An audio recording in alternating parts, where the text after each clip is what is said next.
Hello everyone, कैसे हैं आप सब और क्या हाल समाचार है आपके। देखिए, आज हम बात करेंगे फर्टिलाइजर सेक्टर, डिफेंस सेक्टर, क्योंकि वहां पे गिरावट हुई है तो आप लोग परेशान हैं। उसके बाद रेलवे सेक्टर की बात करेंगे, उसके बाद आईटी सेक्टर की बात करेंगे, निफ्टी बैंक निफ्टी में क्या है उसकी बात करेंगे और इड्डा शेयर के बारे में बात करेंगे। यानी बहुत कुछ है। तो पहली बार आए हैं तो चैनल को सब्सक्राइब कर लीजिएगा, बेल आइकॉन हिट कर लीजिएगा, जिससे जब भी वीडियो अपलोड होती है आपको पता चल सके। तो सबसे पहले ईडा की न्यूज़ से सिंपली शुरू कर लेते हैं कि एक छोटी सी न्यूज़ है ईडा के बारे में। वो ये है कि ईडा के शेयर में 5.7 करोड़ डॉलर के इन्वेस्टमेंट की उम्मीद है। ठीक है, तो अब आप कहेंगे कि ये इन्वेस्टमेंट कहाँ से आएगा। तो देखिए, इंडियन रुपीज़ में ये हो गया 476 करोड़ रुपए। ठीक है, और यहाँ पर FTSE के ऑल वर्ल्ड इंडेक्स में ईडा को शामिल किया गया है। तो ऑल वर्ल्ड इंडेक्स में जो शामिल किया गया है FTSE के, उसके कारण ये इन्वेस्टमेंट यहाँ पर दिख सकती है। तो this is the one point जहाँ पर आज आपने ईडा के शेयर में तेजी देखी। ओवरऑल कहानी ये है कि कंपनी के कुछ टारगेट हैं जो उसने सेट कर रखे हैं कि 2030 तक हम महारत्न कंपनी बनेंगे। साथ में 2030 तक हम अपने डिस्बर्समेंट को 5 गुना, लोन बुक को 6 गुना तक लेकर जाएंगे। ठीक है, तो ये कई सारी चीज़ें हैं जिस पे ईडा काम करने की कोशिश में लगा है। वहाँ पर वैल्यूएशन वाइज डेफिनेटली स्टॉक थोड़ा सा महंगा है, जिसको आपको बिल्कुल भी भूलना नहीं है।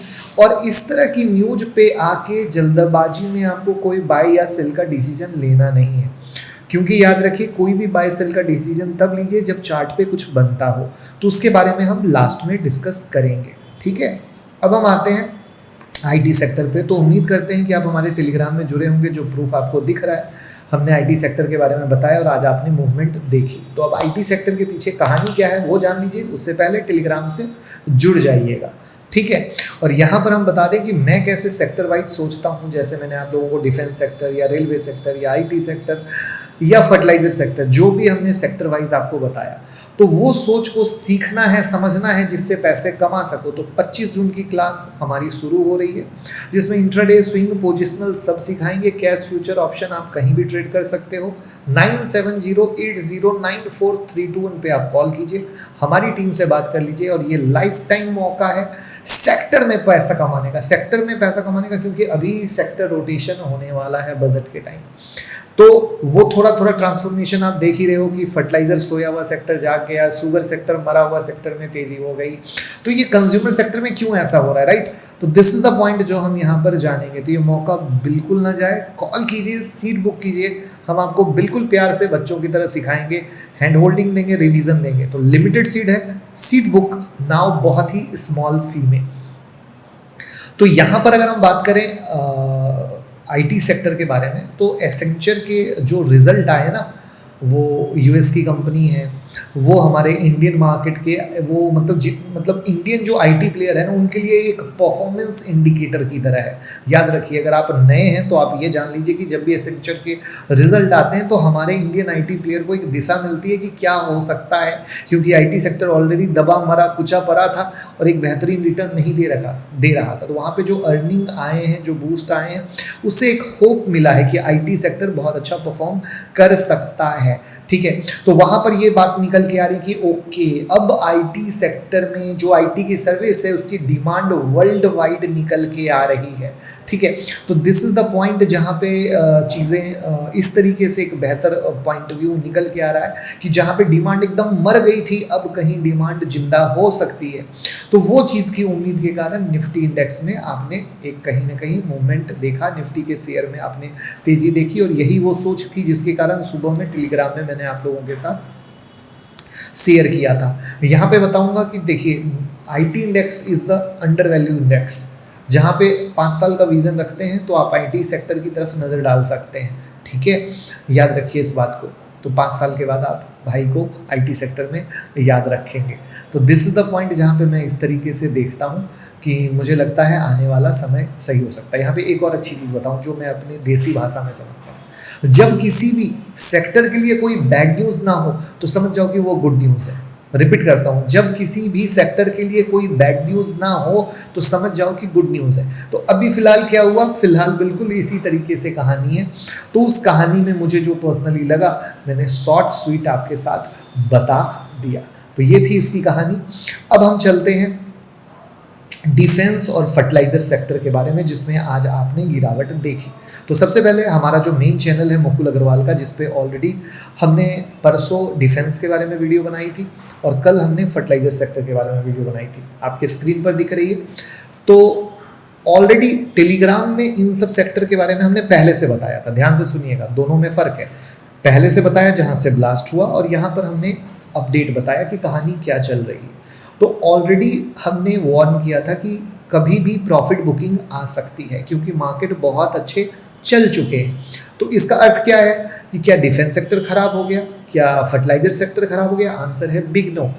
एक बहुत अच्छा रिटर्न दिया है। जो रिटेल भाई होते हैं वो छज्जे पे जाके खरीदते हैं, जब सब तेजी हो जाती है तब वहाँ पर जाकर खरीदते हैं, जो कि कल भी मैंने फर्टिलाइजर सेक्टर में भी डिस्कस किया था और डिफेंस सेक्टर में भी डिस्कस किया था। तो वहाँ पर मेरा ये मानना है कि ये प्रॉफिट बुकिंग वापस से एक आपको मौका देगी गिरावट में ध्यान देने का, कि नहीं ये सेक्टर अच्छा है। तो दिस इज द पॉइंट, बहुत क्रिस्प क्लियर मैं बता रहा हूँ। यहाँ पे जो आपको फर्टिलाइजर सेक्टर में याद रखना है, मैं फिर से रिपीट करना चाहूँगा, कल की वीडियो में भी मैंने बोला था, अगर वो वीडियो नहीं देखी हो फिर से ध्यान लिख लीजिएगा। Defence sector is always for long term, जो फर्टिलाइजर सेक्टर है ये शॉर्ट टर्म की कहानी। क्योंकि समझिए कि एक तो मानसून की कहानी, जिसके कारण कि मानसून में डिमांड निकल के आएगी, अमोनिया के प्राइस बढ़ गए, उसके कारण एक बेनिफिट की कहानी। तीसरा एक जीएसटी की बात आ रही है, बट कल के डेट में अगर जीएसटी सरकार कहे कि बजट में हम जीएसटी नहीं हटाने वाले हैं, जो जीएसटी है वो रहेगा, तो क्या होगा, निगेटिव इम्पैक्ट आ जाएगा। तो ये चीज़ भूलने की ज़रूरत नहीं होती, और यही चीज़ के लिए हम हमेशा कहते हैं जब तक पूरा सुनोगे नहीं। क्या होता है, ट्रेडर मार्केट में नया आया है, 6 महीने साल भर में आया, उसके अंदर एक्साइटमेंट, अरे मैं रह ना जाऊँ, सौदा भाग गया, मैं छूट गया, और वो इस कूदा फानी में चढ़ के खरीद लेता है और फिर फंस जाता है। और यही फ़र्क होता है जो जब आप सीखते हैं, समझते हैं, तब जानते हैं। तो उम्मीद करता हूँ डिफेंस के बारे में और फर्टिलाइजर सेक्टर के बारे में भी पिक्चर क्लियर कर दी होगी, और वहाँ पर वो वीडियो ज़रूर देख लीजिएगा अगर नहीं देखी हो तो, ठीक है। तो ये यहाँ पर क्लियर हो गया। अब हम आते हैं रेलवे सेक्टर के बारे में। अब देख लो आपके स्क्रीन पर, 2 दिन पहले रेलवे सेक्टर में कवच स्टॉक के बारे में भी बात की थी, और टेलीग्राम में भी रेलवे सेक्टर के बारे में बात की थी। अब अगर आप रेलवे सेक्टर के किसी भी शेयर पे नज़र डालोगे तो अब आपको पता है क्या दिखेगा, सबसे सिंपल वही दिखेगा जो फर्टिलाइजर सेक्टर और डिफेंस सेक्टर में हुआ। क्या, एक अच्छी तेजी हुई, उसके बाद थोड़ा सा रुक गया था और फिर वापस से तेजी हुई है, जिसमें रेलटेल के बारे में हमने कवच सेक्टर वाला स्टॉक में बताया था कि उसका ब्रेकआउट लेवल रेलटेल का 450 का है, और 450 के बाद आज 490 का हाई लगाया है। तो आई विल रिक्वेस्ट, जब तक हम एक एक चीज़ को देखेंगे नहीं, मैच नहीं करेंगे, तो आपको मज़ा नहीं आएगा और आप उस पर विश्वास नहीं कर सकते। और वही चीज़ को जब आप प्रॉपर से देखेंगे, समझेंगे, विश्वास करेंगे, तो आपको पूरा मज़ा आएगा। उसी तरीके से टीटागढ़ पे जाओगे तो 1595 का ब्रेकआउट लेवल है, और उस 1595 का डबल टॉप का ब्रेकआउट लेवल। तो अब आज क्यों तेजी हुई, तो जैसा कि अभी तुरंत मैंने क्या बोला कि आप ऐसे समझो कि आपका डिफेंस सेक्टर क्या है, लॉन्ग टर्म है। सेम रेलवे सेक्टर को मैं कहता हूं कि आप हमेशा याद रखो एक लॉन्ग टर्म सेक्टर है, जिसमें जब जब जो तब्दीली और बदलाव आएंगे तब तब के आधार पर आपको मार्केट में फोकस दिखेगा, और वहाँ पर जब वो हो जाएंगे तो कहीं ना कहीं प्रॉफिट बुकिंग दिखेगी। तो दिस इज द पार्ट जहाँ पे आज कुछ न्यूज़ आई, जिसके कारण रेलटेल, टेक्समेको, रेल, इरकॉन, राइट्स, आरवीएनएल, टीटागढ़ जैसे शेयर में 5 से 13% की तेजी हुई। तो अब यहाँ पर कहानी ये है कि न्यूज क्या थी, तो इंडियन रेलवे का प्लान है कि भैया 100% रेलवे रूट को इलेक्ट्रिफिकेशन कर लेना है 2024-25 तक, ठीक है। तो ये एक प्लान है जिसको देखकर मार्केट में हुआ कि भैया जब अगर इतना जल्दी कर लेना है तो ऑर्डर किसको जाएंगे, कंपनी को जाएंगे, ठीक है। वहीं पर इंडियन रेलवे का प्लान ये भी है कि 500 मल्टी मॉडल कार्गो टर्मिनल को भी पीएम गति शक्ति प्रोग्राम के अंदर में कर लेना है, जिसमें 50,000 करोड़ रुपए का एक्सपेंस आने वाला है नेक्स्ट 4 to 5 ईयर्स में। तो अगेन ये सब चीज़ें कहाँ होंगी, अगेन ऑर्डर कहाँ जाएंगे, तो रेलवे से शेयर को जाएंगे, ठीक है। वहीं पर रेलटेल को एक ऑर्डर भी मिला है, वर्क ऑर्डर कहाँ से मिला है, साउथ सेंट्रल रेलवे से मिला है टेलीकॉम वर्क के लिए। तो ये इस तरीके तरीके से चीज़ें हैं जहाँ पर आप क्या देखते हो, कोई स्टॉक कभी गिर गया या कभी थोड़ा सा रुक गया या थोड़ी सी प्रॉफिट बुकिंग हो गई, लेकिन फिर वापस से वो चलता है। तो ये एक फ़र्क जब हमें पता चल जाता है कि कौन सा स्टॉक शॉर्ट टर्म का है और कौन सा स्टॉक लॉन्ग टर्म का है, तो हमें कभी दिक्कत नहीं होती है। और इसी फ़र्क को समझना बहुत ज़्यादा ज़रूरी है, तो हम अच्छे पैसे मार्केट से कमा पाते हैं। ये बात भगवान की दया से रिलेट इसलिए हो पा रही है क्योंकि अभी लकली क्या है, हमने बहुत ज़्यादा सेक्टर का डिस्कस किया, डिफेंस सेक्टर को भी डिस्कस कर लिया, रेलवे सेक्टर को भी डिस्कस कर लिया, आईटी को भी डिस्कस कर लिया और फर्टिलाइजर को भी कर लिया। और डिफेंस और फर्टिलाइजर में आपने प्रॉफिट बुकिंग देख ली, तो अब आप रिलेट कर पाओगे।